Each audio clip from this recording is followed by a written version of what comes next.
Di sebuah restoran di Korea, ada seorang koki misterius. Dia memasak sepanjang hari, jarang keluar untuk berinteraksi dengan orang lain. Karena itu, tidak ada yang tahu bahwa dia dulunya adalah bos gangster terkenal. Dia dikagumi oleh semua orang. Karena mereka yang tidak tunduk semuanya akan mati. Setahun yang lalu, Geo Seok memasuki restoran ini. Dia berlumuran darah di seluruh. Baru saja melikuidasi guild saingan. Geo Seok juga terluka parah. Dia mendengar suara di dalam ruangan. Geo Seok membuka pintu dan mendapati pemilik toko telah bunuh diri. Melihat bosnya akan mati, Geo Seok buru-buru memotong talinya. Mengapa Anda ingin bunuh diri? Ternyata putri pemiliknya telah meninggal dunia. Karena kesedihan membuatnya berpikir, mari hidup dengan baik. Geo Seok juga muak dengan kehidupannya saat ini. Setelah menghibur pemiliknya, dia memutuskan untuk tetap menjadi koki. Biasanya, hidup sangat damai. Hari kerja, malam merawat kucing. Hidup itu mudah. Sampai seorang pria datang untuk bekerja sebagai pengantar barang. Pemilik restoran menerimanya untuk bekerja, dan juga termasuk makanan dan akomodasi. Tapi kepribadian Jati-il ini sangat sulit diatur. Dia membuat marah Geo Seok. Sedetik kemudian, Geo Seok melotot. Pemilik restoran hanya mendengar beberapa benturan. Taek-il koma selama lebih dari 6 jam. Geo Seok harus menggendongnya kembali. Jati-il melamun dan melihat Geo Seok menatapnya dengan penuh kasih sayang. Untuk sesaat, Jati-il terjaga. Tapi mengapa mendengkur? Ternyata Geo Seok tidur dengan mata terbuka. Dia memiliki kebiasaan ini. Begitu saja, Jati-il bergabung dengan keluarga Geo Seok. Setelah tinggal bersama, Jati akan mengetahuinya. Geo Seok jarang menggunakan seni bela diri. Dia mulai berlatih menari. Setiap hari dia berdiri gemetar dengan band. Terlalu panas untuk mata. Jati tidak akan bisa melihat lagi. Berhenti menari. Jangan menari lagi. Jangan hina idolaku, brengsek. Makan satu palem, Jati akan meluncur lagi. Jati tidak bisa tidur di malam hari. Dia mengundang Gumen yang juga pengirim ke atap. Mereka berbicara saat melihat Geo Seok. Sekarang Jati akan takut pada Geo Seok. Pada saat ini, ada seorang gadis berlari di jalan. Seperti dikejar seseorang. Dengan sangat cepat sebuah mobil melaju. Dua pria menangkap gadis itu. Ternyata keduanya adalah pedagang. Jati tidak bisa menahannya lagi.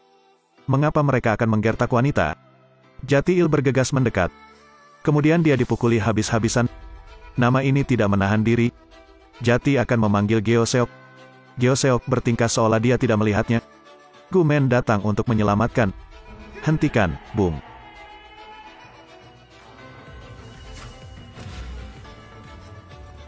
Orang ini terkejut. Apakah bangsamu sendiri begitu jahat? Tetangga mulai berbicara.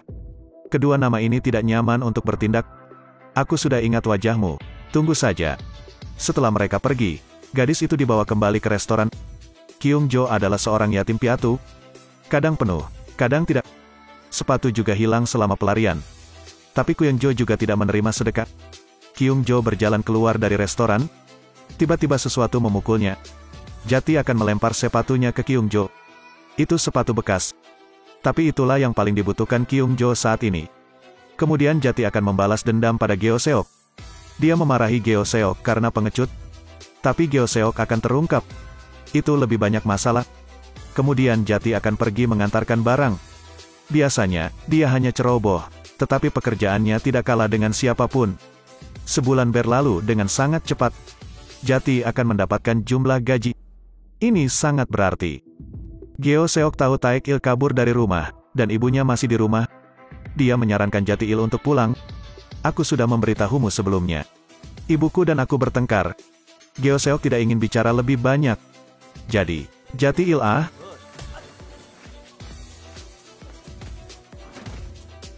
Melihat Geo Seok mendekatinya, Taek-il bergegas pulang di malam hari. Setelah sampai di rumah, seperti yang dia duga, mereka baru saja bertemu dan bertengkar. Ibu Jati ingin dia terus sekolah. Dia tidak ingin Taek-2 melakukan hal lain. Jati tidak akan mau melawan lagi. Dia mengeluarkan gajinya dan melemparkannya ke atas meja lalu pergi.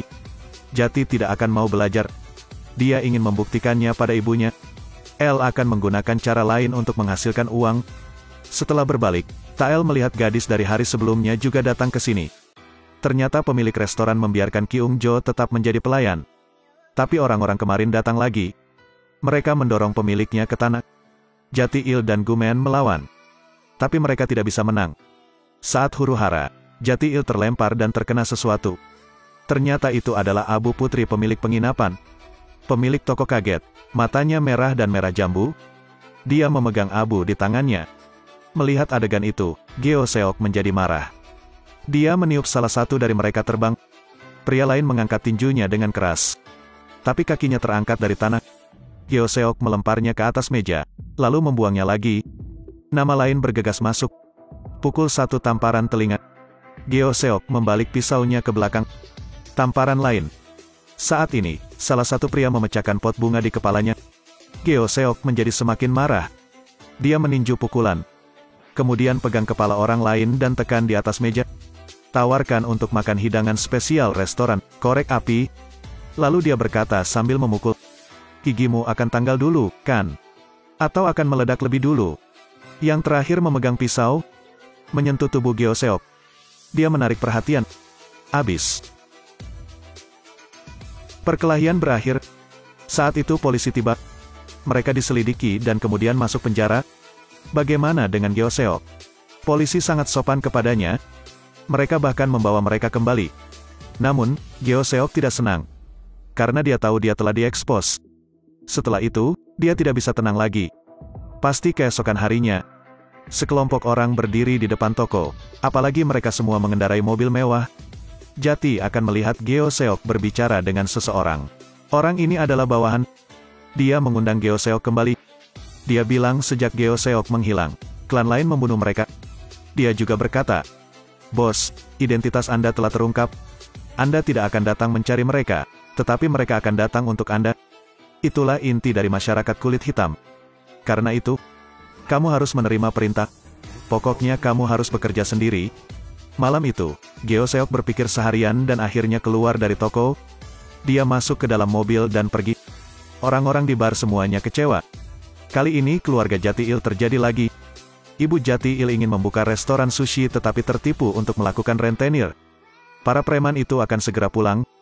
Jati harus menelepon Geo Seok untuk meminta bantuan. Tapi kata Geo Seok, Anda bukan lagi anak-anak, Anda harus menyelesaikan masalah Anda sendiri. Geo Seok memasuki ruangan di bar karaoke. Bos dari dua negara bagian lainnya juga ada di sini. Geo Seok berkata belak-belakan, tolong jangan datang ke daerah saya untuk berbicara di masa depan. Kata-kata sangat sopan. Kakak mengira Geo Seok mengenal rasa takut. Negosiasi gagal. Geo Seok ingin pergi tapi diblokir. Mau dengar aku menyanyikan sebuah lagu? Para junior mendengar pertempuran dan berkumpul untuk menonton, tetapi tidak ada yang berani masuk.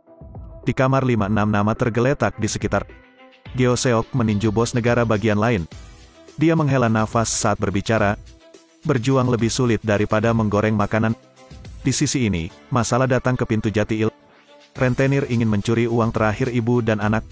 Itulah gaji yang baru saja diberikan Jati kepada ibunya. Mereka mendorong Taek-il ke bawah dan kemudian menendang wajahnya. Tidak cukup uang. Besoknya kami datang lagi. Dia mengambil uang itu dan pergi. Ibu Jati-il yang biasanya sangat kalem tiba-tiba berdiri dan berjalan keluar. Mata pembunuh. Di masa mudanya, Ibu Taek-il adalah seorang pemain bola voli yang berkelas. Tidak agresif bukan berarti lemah. Ibu Jati-il berlari dan kemudian melepaskan telapak tangan seperti surga untuk menamparkan wajah preman itu. Pria itu pingsan di tempat. Dia mengambil uang hasil kerja keras putranya. Bukankah aku sudah menyuruhmu pergi? Saya bilang saya akan membayar. Geo Seok sekarang sedang berjuang untuk keluar dari bar karaoke. Dia memegangi lukanya saat dia berjalan di jalan. Anak laki-laki datang untuk menjemputnya. Bos, kenapa kamu datang ke sini? Dia masih tidak tahu bahwa Geo Seok telah mengurus semuanya sendiri. Geo Seok terluka parah dan tidak kembali ke negara bagian tetapi pergi ke restoran. Dia mengenakan bajunya yang berdarah dan pergi ke dapur untuk memasak. Kata Geo Seok, aku orang seperti itu sekarang. Maksudku, sekarang aku hanya ingin menjadi koki. Dia juga membayar semua bantuan. Setelah makan semangkuk mie, mereka tidak akan berhubungan seks lagi. Yang benar-benar kuat akan memegang nasib mereka di telapak tangan mereka. Apakah dia seorang lelaki tua yang berkelahi di mana-mana atau seorang juru masak? Hidup damai saja.